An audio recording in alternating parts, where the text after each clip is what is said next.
Hello everyone, my self Priyansh Tripathi और आप देख रहे हैं प्रयागी बीएससीएन। तो आज है संडे और आज से हम स्टार्ट करेंगे लीनियर अलजेब्रा। आपको पता है कि मेरी वीडियो हर सैटरडे और संडे को आएगी आपके बीएससी सेकेंड ईयर मैथमेटिक्स की। तो लीनियर अलजेब्रा को स्टार्ट करने से पहले हम बेसिक सेट रिलेशन फंक्शन का एक क्विक रिकैप लेंगे। 10 से 15 मिनट में पूरा सेट रिलेशन फंक्शन को जो बेसिक है उसको कवर करेंगे, ताकि हम लीनियर अलजेब्रा को जब पढ़ें तो हमें प्रॉब्लम ना हो। सेट क्या होता है? A set is a collection of well defined element और object. Well defined in sense कि जो पर्सन टू पर्सन डिफर ना करे, जैसे the set of all natural number, the set of all prime number. लेकिन मैं कहूँ the set of your favourite teacher, तो ये चीज़ हर इंसान के लिए डिफ़र कर सकती है। किसी के लिए कोई फेवरेट टीचर हो सकता है, किसी के लिए कोई दूसरा बंदा अलग फेवरेट टीचर हो सकता है। तो वहाँ पे क्या होगा, वो एक सेट नहीं होगा। टाइप ऑफ सेट की बात करें तो इम्पटी सेट होता है जिसमें कोई एलिमेंट नहीं होता है। फाइनाइट सेट, जिसके एलिमेंट फाइनाइट हों उसे हम फाइनाइट सेट कहते हैं। इनफाइनाइट सेट, अगर नंबर ऑफ एलिमेंट सेट के हम नहीं गिन सकते हैं तो वो इनफाइनाइट सेट हो जाएगा। जैसे मैं बात करूँ the set of all natural numbers, अब इसमें सारे नेचुरल नंबर आ जाएंगे, कोई लिमिट नहीं दिया है, तो ये क्या हो जाएगा, इनफाइनाइट सेट हो जाएगा।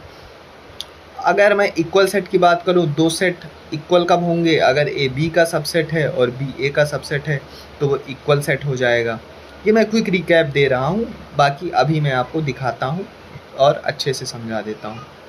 देखो, set, a set is any well defined collection of object और element. Set of first three natural number, set of vowels. Element of set को कैपिटल लेटर में डिनोट करते हैं और ब्रेस में उसके एलिमेंट को ब्रैकेट में करली ब्रेसेस में पुट करते हैं। ये रिप्रेजेंटेशन होता है सेट का। सेट को आपको पता है कि दो फॉर्म में हम रिप्रेजेंट करते हैं, एक होता है रोस्टर फॉर्म, एक होता है set builder form. Set builder form का यूज हम इसलिए करते हैं क्योंकि अगर हमें लिखना है set of all natural numbers तो हम नहीं लिख सकते एक कॉपी पे, या लिखने बैठेंगे तो बहुत लंबा बन जाएगा। लेकिन जब हम उसे सेट बिल्डर फॉर्म में लिखेंगे तो लिखेंगे X such that X belongs to natural number. Clear?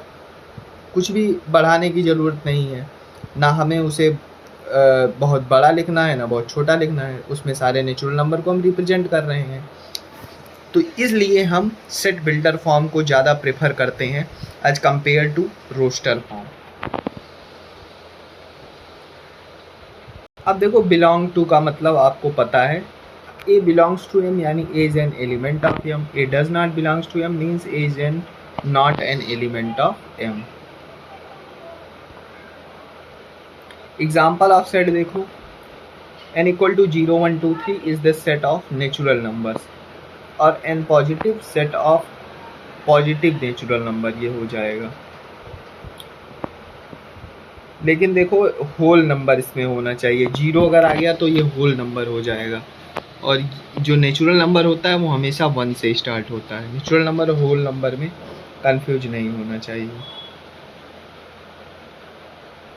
Subset क्या होता है? देखो, ये डेफिनेशन जो लिखा हुआ है मैं उसके उलट आपको बताता हूँ। सबसेट क्या होता है? सबसेट होता है कोई भी सेट, अगर कोई एलिमेंट ए में बिलोंग कर रहा है तो उसका एलिमेंट बी में भी अगर बिलोंग कर रहा है तो वो उस सेट का सबसेट हो जाता है। देखो, वही चीज़ लिखा है, if every element of A is also an element of B.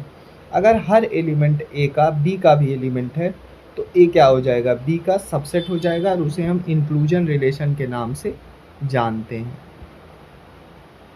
बाकी 1 is different from curly brace में 1, ये आपको पता है।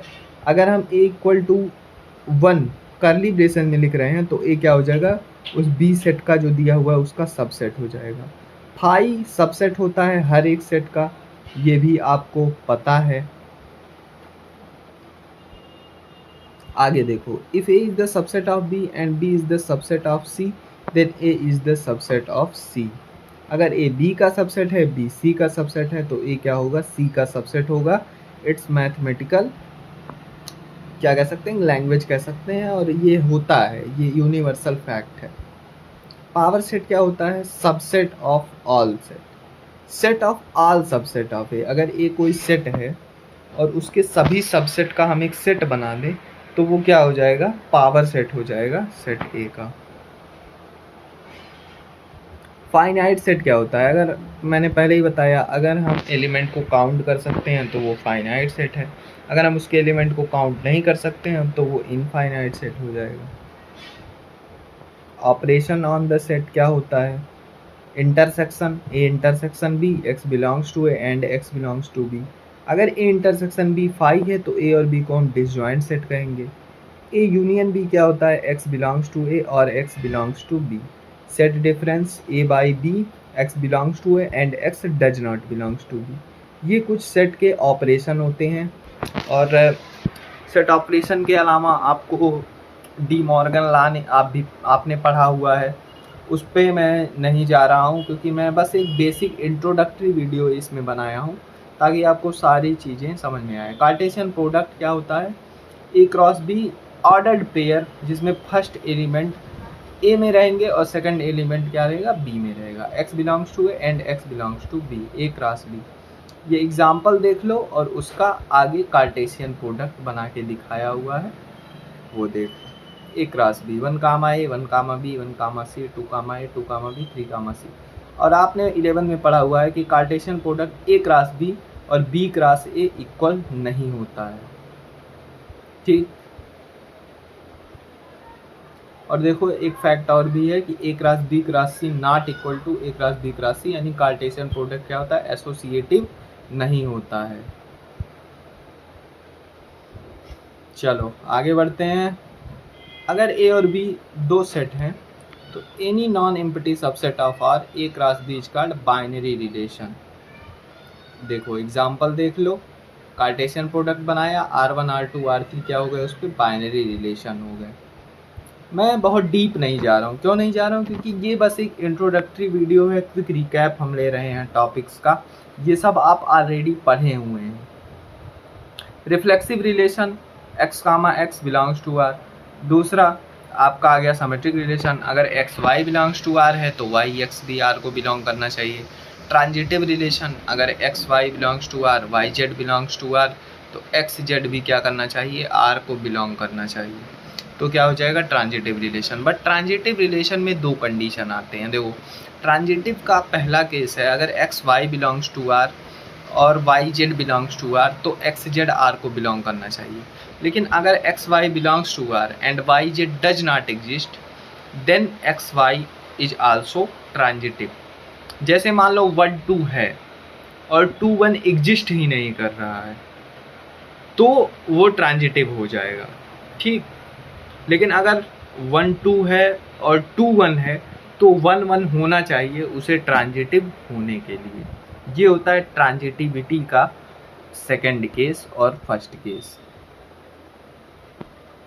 एंटी सिमेट्रिक क्या होता है, antisymmetric relation R in set X is antisymmetric if whenever X Y belongs to R and Y Z belongs to R then X equal to Y. अगर x Y belongs to R कर रहा है, Y Z belongs to R कर रहा है तो x क्या हो जाएगा, इक्वल हो जाएगा वाई के, तो उस केस में क्या हो जाएगा, एंटी सिमेट्रिक हो जाएगा।